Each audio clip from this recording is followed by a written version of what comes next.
Hi, welcome back to Cooking with Lou, and today I am showing you the simplest, easiest and best short crust pastry recipe ever. And I'll tell you a little story.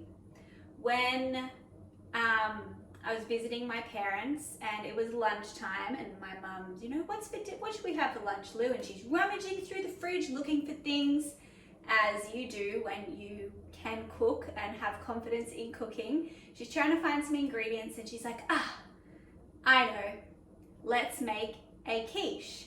And immediately I thought, oh gosh, a quiche, like pastry, Mum, don't you know that's really hard to make? This is going to take forever. I'm hungry. And I'm, listing all these negative thoughts off in my head about why we shouldn't make a quiche, but also it's quiche and Mum makes a really good quiche and it was like warming soul food. So off she goes and she makes it, and that's when it dawned on me how easy quiche can be to make, or in this particular scenario, how easy a short crust pastry can be to make. So I've got the ingredients here: flour, and this one is just a white baker's flour. And then over here I have some stone ground rye. So we're getting a bit fancy there, but you could just use all white. There's no reason that you can't use all white, but I'm just mixing it up, adding in some health benefits here as well. Then we have butter, salt, and some water. And that's it, in a bowl. So you can do this if you had a food processor, a Thermomix or something like that. Absolutely, you can pop it in there, put it on a lowish medium little spin, let it do its thing, and it'll be done like without you even knowing. You can just make a cup of tea or a coffee and be on your way. But also we're going to do it today in a bowl so you understand how easy it is. And the thing that got me is she said, you have whatever the amount of flour you add, it's half butter. And I love those kind of ratios because it's just simple to remember. So we have 160 grams of flour, so we're adding 80 grams of butter, a little bit of salt and a little bit of water, and that's it. And we're just going to mix it with our hands. So shall we start? Flour, white flour. You could use plain flour as well. I have baker's flour because that's just what I have and it works fine. And then I have this cool little darker rye color, and that's just for a little bit of health, and because I had it in there and I didn't want to use all of my baker's flour on this because I want to make sourdough. So there's always a rhyme to the reason, or a method to the madness. And we're popping in the butter just like that. So I have the butter in tiny little cubes, or tiny-ish, maybe 2 centimeters by 2 centimeter cubes, and we're popping it in. And then a little bit of salt. So I have a pretty terrible salt shaker, so I'm quite reserved on the salt, adding it in, but a few good pinches is nice. But I want you to think as well, what are you adding to your filling? So if we're doing, say, spinach and feta and something like that that's quite salty, we're going to start thinking about balance here. So maybe you don't want as much salt in this crumb. And if I've just totally confused you, then just rewind, edit that bit out, and don't even worry about it. Just add a little pinch of salt. So my problem is that the grinder isn't grinding properly, so I get really big chunks of salt. So you'll be eating and it'll be amazing, then all of a sudden you're like, oh, chunk of salt, which no one really loves that, do they? So, like, that's it. Can it get any easier? And I'm laughing because when she showed me this, I was like, holy shit, like, that's easy. That's so easy. And I'm laughing because I have built pastry up in my mind to be this high maintenance thing, like pastry chef, It's science, and it's not the way that I like to cook. I like things to be freestyle and free-flowing, and I don't really want to be bound all the time by different guidelines to make things work. I just wanted to throw it together and have it, be amazing without needing to think as much. But what I say to my clients and anybody who will listen is it's not difficult, it's different. So it's not difficult. This isn't difficult. I've just shown you that so far. It's just different, meaning we haven't done it before. So we immediately put this stop up of, oh my gosh. Well, pastry, it must be hard because there's such a thing as a pastry chef. So, you know, you can see my method of thought of how I've planned this out, and I have to roll it out on a bench and it has to sit, and how long does it sit for, and it has butter in it, and all of these, you know, reservations that we have in our head. But let's say, and you'll have an example of this that really fits your life, but let's say you grew up running, and maybe that was through, you did little athletics or something like that, where running was just a part of your life, or your mum used to make you run up your driveway, or you used to play soccer or a sport where running was a part of it, and it just comes naturally to you because it's just what you did growing up. Then when it comes to you being in your adulthood, maybe you're still running because it's just like, well, yeah, I run because it's not such a big deal because I just do it and I run.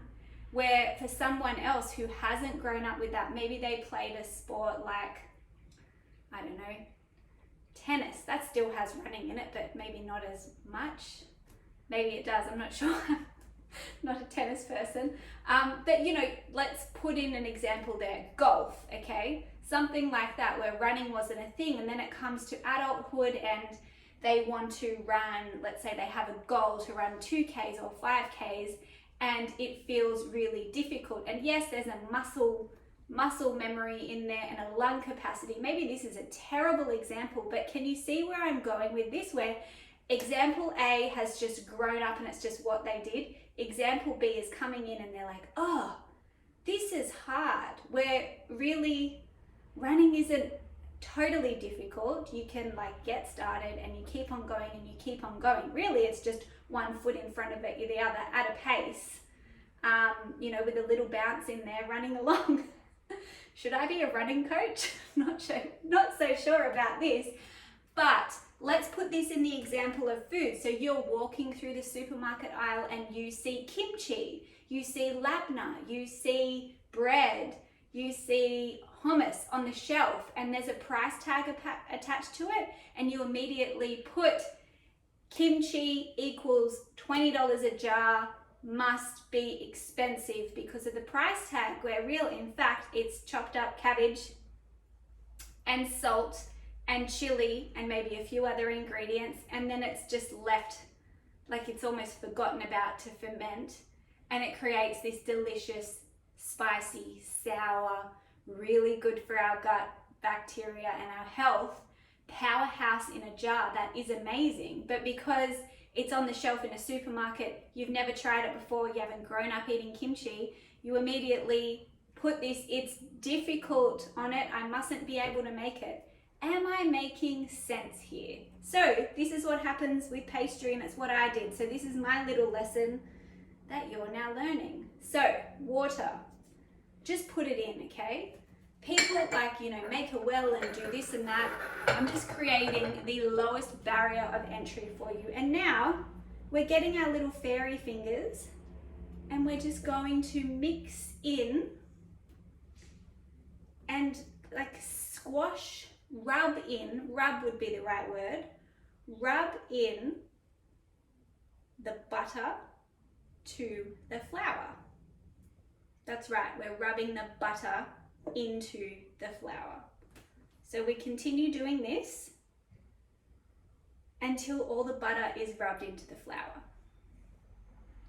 Now, if I didn't give you my little sermon, or I timed it better and I gave you my little sermon while I was doing this, this video would be done and over. So I reckon this it doesn't take very long at all. And I feel a tiny bit short for my bench, so I'm going to go on my tippy toes so I can get right in there. So if you were doing this in a Thermomix or a food processor, you'd pop it in, process it for 20 seconds and it'd be done, yeah? So it's going to take a little bit longer with our hands, but not much. And what I love about, getting our hands dirty and getting in there is we can see what's happening in the bowl. So, for example, I've used this rye flour, and I could see, because rye, a whole grain is a lot more absorbent in, it absorbs liquid a lot easier and a lot more. So I might be feeling this with my hands and going, it needs like a tiny bit more water. I should add that. I don't think that it does right now, but that's just an example of what happens when we use our hands and use our senses. We can see what's happening in the bowl. So it's coming together. It's a little bit on my hands, but that's fine. And just work it back in. And look what we have. Short crust pastry dough. So you may be thinking, yeah, right, so it's got to be a much more difficult step coming up, because that can't be it. That was easy. That would take me a whole, let's say, 2 minutes to do on a Sunday morning while my cup of tea is getting ready. But no, that's it. So we have a clean bowl. That's also a sign that all the butter is rubbed into the flour. So we're going to wrap this up. So you want it wrapped up, and from an environmental point of view, cling wrap, glad wrap isn't going to suit some of you. I have a roll that I've been using for years from my catering business, so I'm still using it, and reuse it when I can, but use whatever eco-friendly thing that you have, or use cling wrap, that's fine. Roll it into a ball, wrap it up in cling wrap. Our next step, we have our ball. We have no flour left in our bowl. We've done a beautiful job of rubbing the flour and the butter together. Cling wrap, or whatever you choose. You just want to make sure that the pastry does not dry out. That might be some beeswax wrap, whatever you choose, like that, and in the fridge. Now, this is a really good time to say that right there is a job done for meal prep. So you could pop that in the fridge, forget about it for 2 days, and then follow on with the next steps of making, rolling out the pastry and making a tart for dinner in a few days' time, and you're already a few steps ahead. Or you might want to eat it today. So in that case, if you want to bake it today, we're letting it sit in the fridge for half an hour, and then we're going to bring it back out and do the next steps.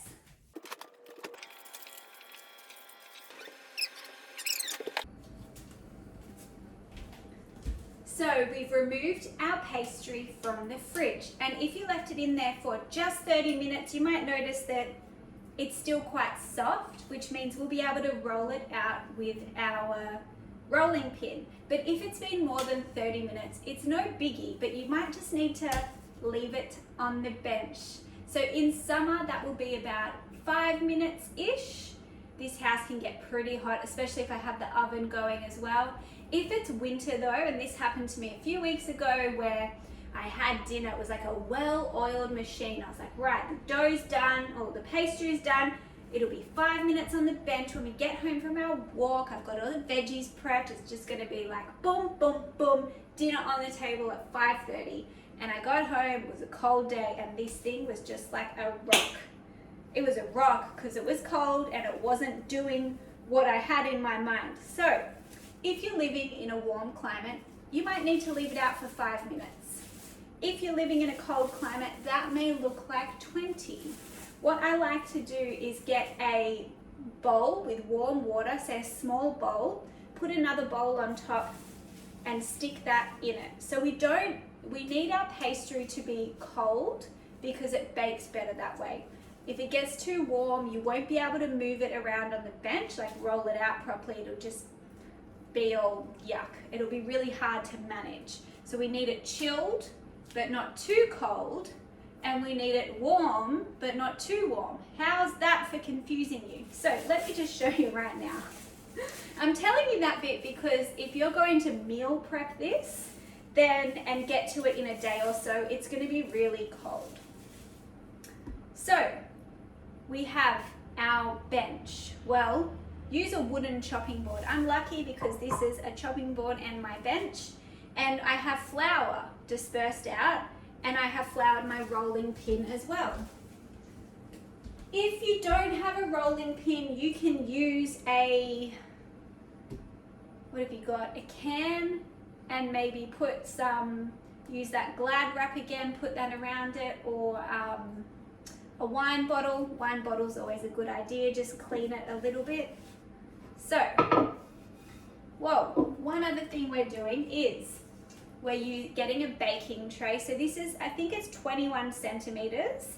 So 20-ish is fine.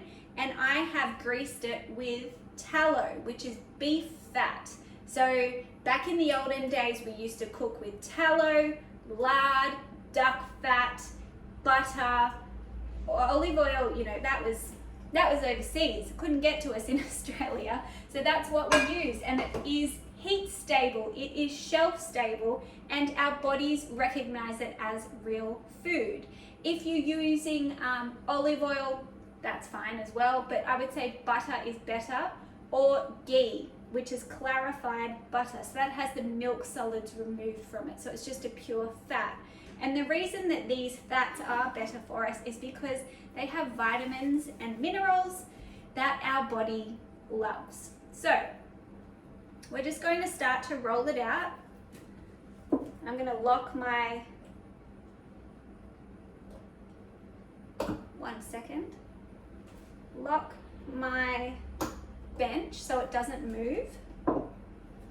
And we're rolling it out gently. And if you've ever had dough stick to your bench before, it's a pain in the ass, right? So we're just going to continually kind of move our dough around, make sure it's not sticking after we roll it. Now, my mum once told me you should only roll this in one direction. And that sounds like a wonderful idea, but sorry, I don't do it. So if you're like a, I don't know, pastry person and you've watched a few videos and someone's told you, you know, you must do it this way, then I'm sorry, but this cooking show is going to probably blow your mind, because I think the barrier to entry to cooking is hard enough that we don't need these extra little rules of you must do this and you must do this, when I haven't really ever noticed a difference. But in saying that, maybe there is and I just don't know yet, but my dough or my pastry always turns out fine. So we're rolling this out in a shape that's the same as our pan. So I'm using this is like our saucepan, we cook eggs in it, but it is it's iron. So it is good to go in the oven, which is wonderful. So it's really versatile. So I don't need a baking dish anymore because I just have the one saucepan that can do it all. So now here's something else on perfection. It has no place in the kitchen. We're just rolling this out in a shape as best as we can. And you can see I have this little gap up here. Maybe you can see it. That's probably big enough. I have that little gap there. It doesn't matter. It's kind of round here. It's a bit wonky there. It does not matter. We just want it to be as big as that. So if I place that on, we've got a pretty good gappage going on either side. So now we're folding one side. Move that out of the way for the little side angle camera. We're folding our dough up and over. Like that. And we're hanging it on. You know what? I might roll it out a tiny bit more, because now that I'm thinking about it, if we're measuring this here, that's just the flat surface. That's going to cover the base with a little bit. We need to make sure we have enough dough so it goes up the lip, don't we? So we need to roll it out a little bit more.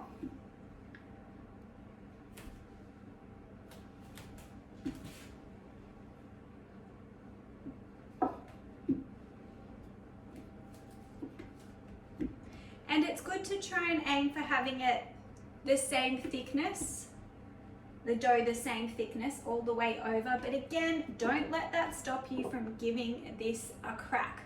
It doesn't matter completely. If someone gets a thicker bit of crunchy, crispy dough, they're not complaining. So we're lifting that up, popping down our greased pan, whatever you're using, your baking dish. You can use a saucepan like this if it is oven friendly. And now we've laid our pastry over and we're just lifting it in. Lift and press. Lift and press. So we're going all the way. It's going to line this dish. And you'll notice as we laid it over the top, the pastry was kind of, it's not down on the side. So that's what we're doing. We're just pressing it in so it's fully lining the dish and getting right into the corners.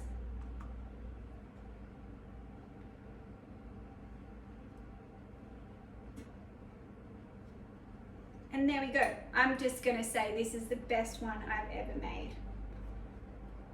That could be because I'm on camera. Yeah, I really don't, I do not strive for perfection with this kind of stuff in the kitchen. I strive for amazing taste, not perfection. Now, look how beautiful that looks. Oh my gosh. I just had to pause for a little selfie. So our next step is a knife. And so as you're cooking this, this is thick, but we want to let the air come up. So we want to let the hot air release through the pastry so it doesn't cause it to puff up. And we're just going to put a few marks in there. I love going overboard with this. I feel like my mum would say that's way too many, Lou. You only need 3 pricks, but I like to put a lot more in. So we have that done. Just even dashes all the way around. Next thing is we need something to weigh this down. So as this cooks in the oven, put your oven on 200 degrees Celsius, fan forced. So as this cooks in the oven, it's pastry, so it can puff up a bit. And while this isn't puff pastry, we don't want that to do that on the base. So we are blind baking this. So the tart shell is nice and cooked and crisp on the, well, not crisp, but it's cooked on the bottom before we add our filling. So once we add our filling, you know, it's wet and it's soggy and it's really hard for that base to cook. So we're giving this pastry a head start before we add our filling to bake again in the oven. So what we need to do though is weigh down our tart case, the pastry, so it doesn't puff up and it's impossible to put in our filling. So I'm lining this pastry. Oh, you know what? We haven't done the fancy thing yet. Let's just rewind for a second. We have all of this leftover beautiful pastry. So maybe I rolled it out a bit too much. Maybe I didn't. Now, some awesome grandma would be able to teach us how to do this properly. I'm just going to pull some to the side and pinch it. So this isn't the technical version to do it. It's very rustic, yeah? So I'm just pinching and putting that in. You could also chop this off and put some cool layers over the top of your filling. I'm not going to do that today. I've never done it, but it's on the top of my mind. Even if you had, I don't know, 1 strip or 2 strips going the full length, I just like them very plain. I like my shell and then I like the filling. Okay, so we've done that. And as you can see, again, imperfection in the kitchen is fine. We have this side that has not much and we have this side that has a lot more pastry hanging over it. So we could bring some over, should have done that before, and just stick it on. voila, it'll be fine. Now, baking paper in. So we're doing that again to hold the pastry down. And now the next thing is, I have these cool little baking beads. So you can use rice, you can use chickpeas, you can use beans. I'm sure you have any of those. And this is our weight. So they might be called pie weights, they can be called baking beads, whatever.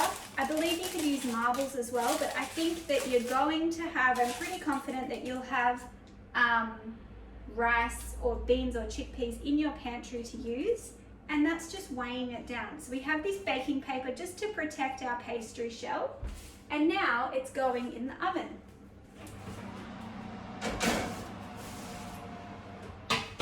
So we have our oven on at 200 degrees, fan forced, and we're going to cook this for 10 minutes.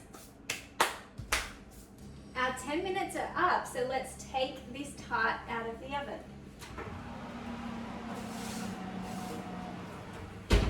Okay, it is sizzling, which is good. I'm just going to cover up this handle so I don't burn myself. Pop my tart beads back in my container and check. So it's on the way. I could cook it a little bit longer. You don't want the pastry overcooked though, that it it can't survive another 20 minutes in the oven with your filling in it. So now let's check. So my twisty bits, I'm sure there's a wonderful name, didn't work. So they're flopped over the edge, and that's definitely because, one, I'm right next to my oven filming this, and two, when I was filming this, obviously it takes longer than it would for you to just get your pastry out of the oven, out of the fridge, and start rolling it out. So I know what happened, and I could tell as I was crimping it up that it wasn't going to work as well. So is that going to cause an issue for me getting it out of this pan later? Potentially, but it'll be fine. So what could I do? Chop it off? I might just break it off later. These bits are delicious though, so you could try some right now. They're yum. It's crispy, it's crunchy, it's texture. You're going to want to eat this, so it's not the end of the world. I love it when things stuff up in my classes so I can show you what to do. And I have a rule that it's never a stuff up, it's only ever a learning. So we're learning here. Next time, I know this, I knew that it was gonna happen, especially because I'm this close to the oven, and this oven, it's not the best oven. But you can only ever learn, right? It's never a failure, it's never a stuff up. It is, well, next time I know I'm not gonna be talking, I'm not gonna be filming either, so it's not really going to be an issue. But if you're at home and this happened to you because you were so busy rolling it out, or it was a bit hot, you would know, like it's a bit hot in temperature, you would know next time, hey, I need to remove it from the fridge and roll it out within minutes of it being removed from the fridge, or I need to focus on one job and not try to do 10 jobs at the same time while I'm trying to roll out my pastry so it doesn't flop. But as I said, it's no problem. Yum. Now, that is how you make the best, easiest, simplest short crust pastry ever. We're done. Should we make a filling? Tap the next video if you'd like to make my salmon and leek tart using this short crust pastry.